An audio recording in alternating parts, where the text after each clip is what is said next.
നക്ഷത്ര നിബിഡമായ ആകാശപരപ്പിൽ ഓരോ നക്ഷത്രവും ഓരോ കഥ പറയുന്നുണ്ട്. സഹസ്രകോടി വർഷങ്ങളായി മനുഷ്യന്റെ വിധിയെയും പ്രകൃതിയുടെ ചലനങ്ങളെയും സ്വാധീനിച്ചുകൊണ്ടിരിക്കുന്ന ഈ ജ്യോതിർഗോളങ്ങളിൽ ചോതി എന്ന നക്ഷത്രത്തിന് സമാനതകളില്ലാത്ത ഒരു സ്ഥാനമാണുള്ളത്. ഭാരതീയ ജ്യോതിഷത്തിലെ 27 നക്ഷത്രങ്ങളിൽ 15ാമത്തേതായ ചോതി വെറുമൊരു നക്ഷത്രമല്ല, അതൊരു മാറ്റത്തിന്റെ പ്രഭാവമാണ്.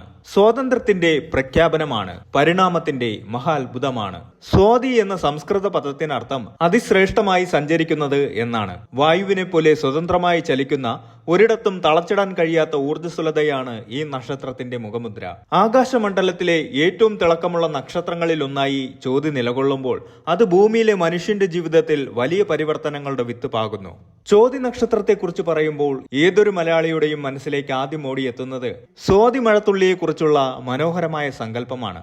ആകാശത്ത് നിന്ന് വീഴുന്ന ഒരു സാധാരണ മഴത്തുള്ളി ചോതി നക്ഷത്രത്തിന്റെ പ്രഭാവമുള്ള സമയത്ത് ഒരു കക്കയുടെ ഉള്ളിൽ പതിച്ചാൽ അത് വിലയേറിയ മുത്തായി മാറുന്നു എന്നാണ് പുരാതന വിശ്വാസം. ഈ കഥ കേവലം ഒരു ഐതിഹ്യമല്ല, മറിച്ച് ചോതി നക്ഷത്രക്കാരുടെ ജീവിത ദർശനമാണ്. കഠിനമായ സാഹചര്യങ്ങളെ അതിജീവിച്ച് തപസ്സിലൂടെയും ക്ഷമയിലൂടെയും സ്വയം ഒരു രത്നമായി മാറാനുള്ള കഴിവ് ചോതി നക്ഷത്രക്കാർക്കുണ്ട് എന്ന് ഇത് നമ്മെ ഓർമ്മിപ്പിക്കുന്നു. വായുദേവൻ അധിപനായ ഈ നക്ഷത്രത്തിന് കാറ്റിന്റെ എല്ലാ സ്വഭാവങ്ങളുമുണ്ട്. കാറ്റ് മൃദുവായ മന്ദമാരുതനായും വിനാശകാരിയായ കൊടുങ്കാറ്റായും മാറുന്നത് പോലെ ചോതി നക്ഷത്രക്കാരുടെ സ്വഭാവത്തിലും ഈ വൈവിധ്യം കാണാം. എന്നാൽ ഇതിനെയെല്ലാം നിയന്ത്രിക്കുന്നത് രാഹു എന്ന നിഗൂഢ ഗ്രഹമാണ്. ഭൗതികമായ ആഗ്രഹങ്ങളും ആത്മീയമായ അന്വേഷണങ്ങളും ഒരുപോലെ ഹൃദയത്തിലേറ്റുന്ന ഇവർ ഒരേ സമയം ലൗകിക സുഖങ്ങളിലും ആന്തരികമായ അറിവിലും താല്പര്യമുള്ളവരായിരിക്കും. ഒരു വ്യക്തിയുടെ ജീവിതത്തെ ചോതി നക്ഷത്രം എങ്ങനെയാണ് മാറ്റിമറിക്കുന്നത്? എന്തുകൊണ്ടാണ് ഈ നക്ഷത്രത്തിൽ ജനിച്ചവർ മറ്റുള്ളവരിൽ നിന്ന് വ്യത്യസ്തരാകുന്നത്? അവരുടെ വിജയ രഹസ്യങ്ങൾ എന്തൊക്കെയാണ്? അവർ നേരിടുന്ന വെല്ലുവിളികൾ എങ്ങനെ തരണം ചെയ്യാം? ഈ ചോദ്യങ്ങൾക്കുള്ള ഉത്തരമാണ് ഈ സമഗ്രമായ വീഡിയോയിലൂടെ ഉദ്ദേശിക്കുന്നത്.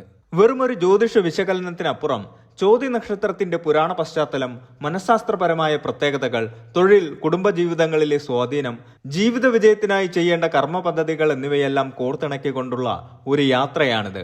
ചോതി നക്ഷത്രക്കാർക്കും അവരെ സ്നേഹിക്കുന്നവർക്കും മാത്രമല്ല, പ്രപഞ്ചത്തിന്റെ രഹസ്യങ്ങൾ അറിയാൻ ആഗ്രഹിക്കുന്ന ഏതൊരാൾക്കും ഈ അറിവുകൾ ജീവിതത്തിൽ പുതിയ വെളിച്ചം പകരും. ചോതിയുടെ അധിപൻ വായുദേവനാണ്. വായുവിനെ ആർക്കും ബന്ധനസ്ഥനാക്കാൻ കഴിയില്ല, അത് സ്വതന്ത്രമാണ്. ചോതി നക്ഷത്രക്കാർക്ക് വായുവിനെ പോലെ എപ്പോഴും സഞ്ചരിച്ചു കൊണ്ടിരിക്കണം. അവരുടെ ചിന്തകളും ആശയങ്ങളും കാറ്റുപോലെ ലോകം മുഴുവൻ വ്യാപിക്കും. വായുപുത്രന്മാരായ ഹനുമാനും ഭീമസേനനും ചോതി നക്ഷത്രത്തിന്റെ ഊർജത്തെ പ്രതിനിധീകരിക്കുന്നു.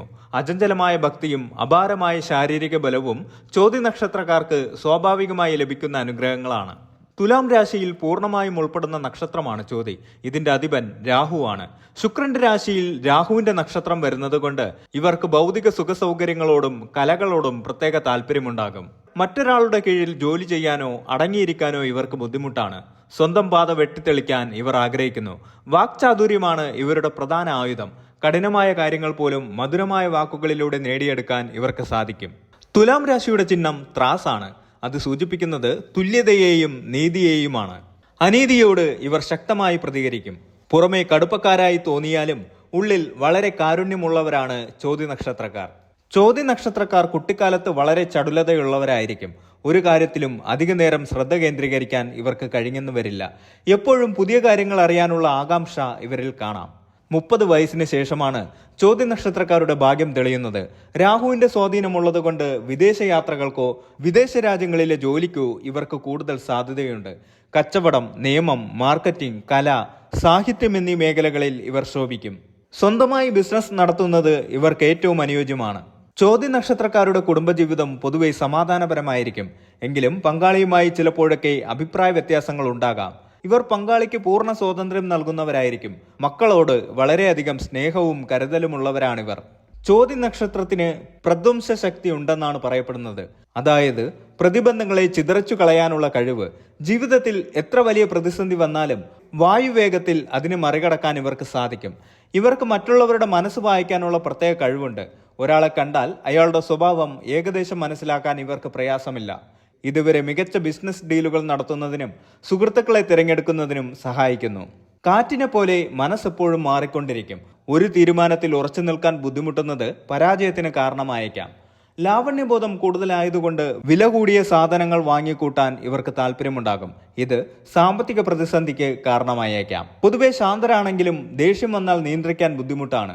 ചോദ്യ നക്ഷത്രത്തിൽ ജനിച്ച ഒരാൾക്ക് തന്റെ ജീവിതത്തെ പോസിറ്റീവായി മാറ്റാൻ ചില പരിഹാരങ്ങൾ പരീക്ഷിക്കാവുന്നതാണ്. ഹനുമാൻ സ്വാമിയെ ആരാധിക്കുന്നത് സർവ്വ വിഘ്നങ്ങളും നീങ്ങാൻ സഹായിക്കും. ശനിയാഴ്ചകളിൽ ഹനുമാൻ ചാലിസ ജപിക്കുന്നത് രാഹുദോഷം മാറാൻ ഉത്തമമാണ്. വിദ്യയ്ക്കും കലയ്ക്കും പ്രാധാന്യം നൽകുന്ന നക്ഷത്രമായതുകൊണ്ട് സരസ്വതി പൂജ ഇവർക്ക് അറിവും ഐശ്വര്യവും നൽകും. കറുപ്പ്, ചുവപ്പ് എന്നീ നിറങ്ങൾ ഒഴിവാക്കി ക്രീം, വെള്ള, ഇളം നീല എന്നീ നിറങ്ങൾ ഉപയോഗിക്കുന്നത് മനസ്സിന് ശാന്തത നൽകും. ഐതിഹ്യങ്ങൾ പ്രകാരം ലോകത്തിലെ 8 ചിരഞ്ജീവികളിൽ ഒരാളായ ഹനുമാൻ സ്വാമിക്ക് ചോദ്യ നക്ഷത്രവുമായി ആത്മബന്ധമുണ്ട്. ചോദ്യ നക്ഷത്രക്കാർക്ക് പ്രാണശക്തി കൂടുതലായിരിക്കും.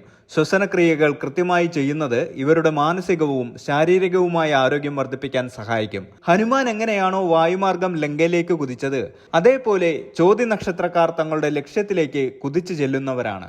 ധനുനവാംശത്തിൽ ഉൾപ്പെട്ട 1-ാം പാദക്കാർക്ക് ആത്മവിശ്വാസം കൂടുതലായിരിക്കും. ഇവർ കഠിനാധ്വാനികളായിരിക്കും. മകരം നവാംശത്തിൽ ഉൾപ്പെട്ട 2-ാം പാദക്കാർക്ക് പദവിയും പണവും നേടാൻ താല്പര്യമുണ്ടാകും. പ്രായോഗിക ബുദ്ധിയുള്ളവരാണ് ഇവർ. കുംഭനവാംശത്തിൽ ഉൾപ്പെട്ട 3-ാം പാദക്കാർക്ക് കലകളോടും ശാസ്ത്രത്തോടും താല്പര്യമുണ്ടാകും. ഇവർ വളരെ ബുദ്ധിമാന്മാരായിരിക്കും. മീനം നവാംശത്തിൽ ഉൾപ്പെട്ട 4-ാം പാദക്കാർക്ക് പാവങ്ങളോട് കരുണയുള്ളവരാണ്. ആത്മീയതയിലേക്ക് കൂടുതൽ ആകർഷകരാകും. ചോദ്യ നക്ഷത്രക്കാർ ചർമ്മരോഗങ്ങൾ, മൂത്രസംബന്ധമായ അസുഖങ്ങൾ, ദഹന പ്രശ്നങ്ങൾ എന്നിവ ശ്രദ്ധിക്കേണ്ടതുണ്ട്.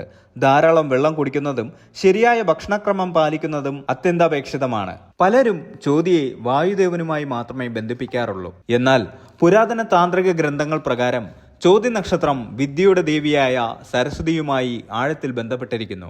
വായു ശബ്ദത്തിന്റെ വാഹകനാണ്. അതുകൊണ്ട് തന്നെ വാക്ചാതുര്യം ചോദ്യ നക്ഷത്രക്കാർക്ക് ലഭിക്കുന്ന സരസ്വതി കടാക്ഷമാണ്. ഇവർക്ക് സംഗീതത്തിലും കലകളിലും ജന്മനാ വാസനയുണ്ടാകും. അവർ സംസാരിക്കുമ്പോൾ ആളുകൾ ശ്രദ്ധിക്കുന്നത് അവരുടെ ഉള്ളിലെ ആ സരസ്വതി ചൈതന്യം കൊണ്ടാണ്. ചോദ്യ നക്ഷത്രത്തിന്റെ മറ്റൊരു രഹസ്യം ഒരു ചെറിയ മുള എന്നതാണ്. കാറ്റിലിളകി ആടുന്ന ഒരു ചെറിയ ചെടി അത് വഴക്കമുള്ളതാണ്. വലിയ മരങ്ങൾ കൊടുങ്കാറ്റിൽ കടപുഴകി വീഴുമ്പോൾ കാറ്റിനനുസരിച്ച് വളയുന്ന ചെറിയ ചെടികൾ അതിജീവിക്കുന്നു. ചോദ്യ നക്ഷത്രക്കാരുടെ ജീവിത വിജയത്തിന്റെ രഹസ്യവും ഈ വഴക്കമാണ്. സാഹചര്യങ്ങൾക്കനുസരിച്ച് മാറാനും എന്നാൽ സ്വന്തം വേരുകൾ മണ്ണിൽ ഉറപ്പിച്ചു നിർത്താനും ഇവർക്ക് സാധിക്കും. ചോദ്യ നക്ഷത്രം തുലാം രാശിയിലാണ്. എന്നാൽ നക്ഷത്രനാഥൻ രാഹുവാണ്. ഇത് ഒരു വ്യക്തിക്കുള്ളിൽ നിരന്തരമായ ഒരു ആന്തരിക സംഘർഷമുണ്ടാക്കും. ശുക്രൻ സമാധാനവും സ്നേഹവും ആഗ്രഹിക്കുമ്പോൾ രാഹു വിപ്ലവവും മാറ്റാൻ ആഗ്രഹിക്കുന്നു. ചോദ്യ നക്ഷത്രം നിങ്ങളുടെ ജന്മനക്ഷത്രമാണെങ്കിൽ നിങ്ങൾ ഒരു പ്രത്യേക ദൗത്യത്തോടെ ഭൂമിയിൽ ജനിച്ചവരാണ്. നിങ്ങളൊരു മുത്തുപോലെയാണ്. പുറം ലോകത്തിന്റെ പ്രലോഭനങ്ങളിലും പ്രയാസങ്ങളിലും തളരാതെ നിങ്ങളുടെ ഉള്ളിലുള്ള പ്രതിഭയെ മിനുക്കിയെടുത്താൽ ലോകം മുഴുവൻ നിങ്ങളുടെ തിളക്കം കാണും. നിങ്ങളുടെ സ്വാതന്ത്ര്യദാഹത്തെ ഒരു കരുത്തായി മാറ്റുക. വാക്ചാതുര്യം മറ്റുള്ളവരെ സഹായിക്കാനായി ഉപയോഗിക്കുക. വായുവിനെ പോലെ എപ്പോഴും പുതുമയുള്ള ആശയങ്ങളുമായി മുന്നേറുക. ഈ നക്ഷത്രത്തിന്റെ പോസിറ്റീവ് ഊർജത്തെ തിരിച്ചറിഞ്ഞാൽ തീർച്ചയായും നിങ്ങളുടെ ജീവിതം ഒരു അത്ഭുതമായി മാറും.